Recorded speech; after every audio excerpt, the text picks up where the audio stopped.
Hello guys, I'm continuing my series here with me playing versus titled players. This is candidate master from Australia, and the time control is 3 minutes. Let's see the game. Queen pawn, knight f6, c4, e6, and knight f3. Let me see what's this. Indian game, East Indian anti-Nimzo Indian variation. I don't know what's this. I don't know the theory, but whoever is curious, you can check it. So c5, attacking the pawn here, central pawn. So he insists to exchange for a central pawn. Accept the exchange, takes, and now d6. He develops, I develop my bishop, check, and I'm offering queen exchange. He takes, and I'm developing my knight here, which is good because now I'm with black, and as you can see, after a few moves, he has like a couple of pieces developed, nothing else, and I do have 3 of my light pieces developed, and also a couple of pawns. I'm sorry, I didn't count his 1 pawn, so basically he has a couple of pieces and a pawn, and I have 3 pieces and 2 pawns, which is like from now on I'm almost playing with the white here in terms of initiative on the board. Trying to push away my bishop. Exchange, he takes with the g pawn. Now preparing b5 and also preventing the knight b5 because it's uncomfortable.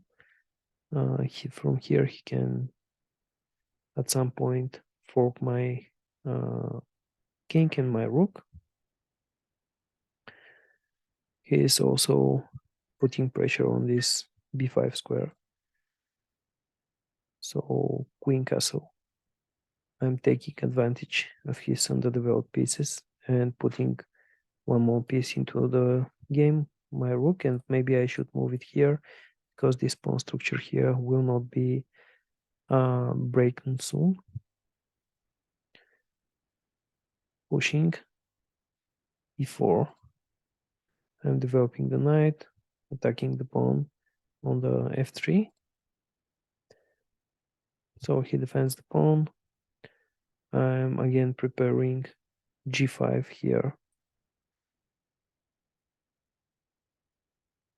He push and attack my knight. Escape the knight.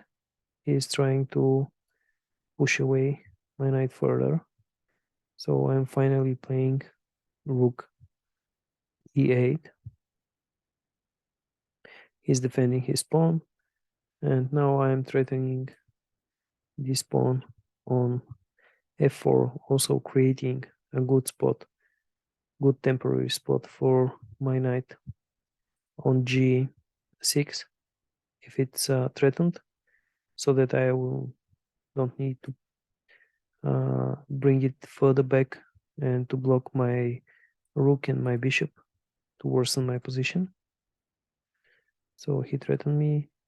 I'm sorry, my mouse was too fast here. So he accepts. I take with the knight, threatening this white light square bishop.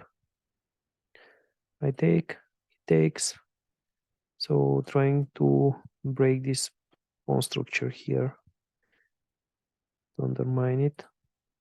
He takes, I take, and now he's attacking my g6 pawn and also threatening to game here with the knight on e6, and this very strong square for the knight because I already don't have my light square bishop, and also I have rooks, I don't have knights, so basically this knight here is indestructible. I'm protecting the pawn, and now he plays knight e6. I'm developing my bishop, and now he exchanged his really nice knight for my slightly developed bishop, which is very good for me. Take with the rook, doubling the rooks here, pushing the pawn, takes, I take, threatening here, takes, I take with the pawn, and now he is blocking my pawn to advance further.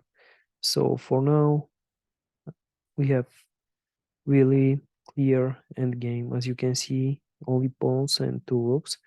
It's very standard, very classical. And let me count the pawns. We have equal number of pawns.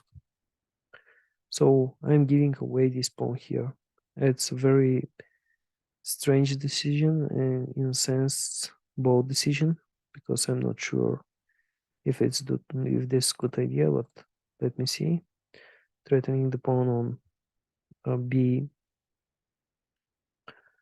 b2, he's threatening my pawn on d6, protecting the pawn, check, pushing his pawn, taking that pawn, and now I'm desperately trying to prevent this pawn from promoting.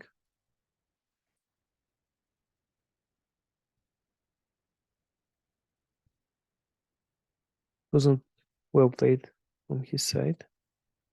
He's threatening my b7 pawn, taking with the queen. He takes, move the queen. He's threatening my a6 pawn, takes.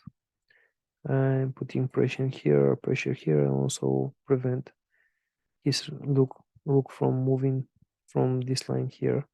Now he is trapped here, and also he prevents his own pawn to be promoted, because if he moves, I'll take it.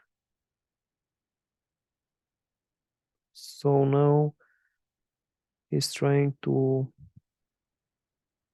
develop the rook with tempo, but it will not do until this pawn is moved way down the road. So I have a lot of time here. Now, because these fields are blocked for his king, now this check will basically push away the king back, and I'll be able to capture these pawns here. Takes, push, takes, push. Going further again to push away the king. He push the final square he has. Check here. And now the only thing that I should remember here in this position is that I should never go outside of these two files here, just because I'm protected by two pawns from the checks, possible checks. Because let's say if I came here, he will check with he will check me and will promote with tempo. It will be mandatory for me to exchange the rook for the queen, and the game will be lost. So I should keep myself here, and I do have huge advantage. Pushing pawns, threatening my rook. Ooh, yeah, of course it's mandatory here. No matter, he will take my pawn. Defend the pawn, check. Check again and again. His king is on the final. It was blunder. It was blunder. Why did he do this? Like, just blundering. Strange. But anyway, I do have advantage. Let me see. Before is 3.8. It's not something crucial, but still, I think that it's deserved. But this was definitely a blunder here. And from here, you basically surrender. So this was my game. Thank you for watching. Like the video, subscribe for the channel, and see you next time.